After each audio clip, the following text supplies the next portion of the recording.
also very honored to have in our midst this evening the Lord Avebury, the Baron of Lammas, and the Lady Avebury, who are with us and who are great friends of Sri Lanka.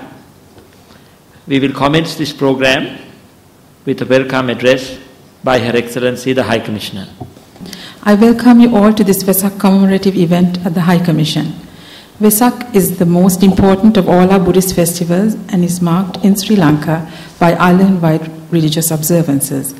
It is therefore appropriate that the Buddhist community in London should also commemorate the birth, enlightenment and passing away of Lord Buddha with appropriate observances. Today we are greatly privileged to welcome the Venerable Ajahn Vajrathera of the Amaravati Buddhist Monastery at Hemel Hempstead. I would like to conclude with some words from the Dhammapada, and I quote again, "They go to many a refuge, to mountains and forests, to park and tree shrines, people threatened with danger. That's not the secure refuge, not the supreme refuge, having gone to which you gain release from all suffering and stress. But when, having gone to the Buddha, Dhamma and Sangha for refuge, you see with right discernment the Four Noble Truths." Unquote. I believe that our participation here today is a culmination of these sagacious words. I wish you all the blessings of the Noble Triple Gem on this holy event of Vesak. Thank you. I first went to Sri Lanka in 1971, and I had a very great friend there with whom I travelled around the island.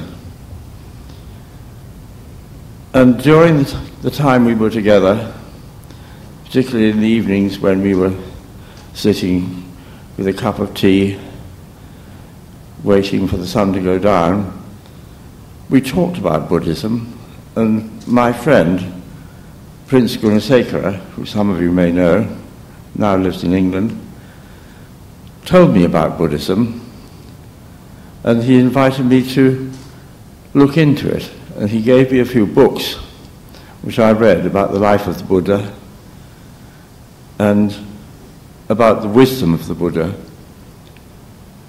And when I reflected on the truths that the Buddha had enunciated, particularly the Four Noble Truths, which have a tremendous significance as being at the same time very simple and obvious, and yet holding profound depths of meaning. The Four Noble Truths are about noble relationships to life, or a way of leading a life that is ennobling, rather than one which is either self-indulgent and low, or just torture. Yes? Those are the two extremes. And the Four Noble Truths are what lead to an ennobled or a worthwhile, a worthy life.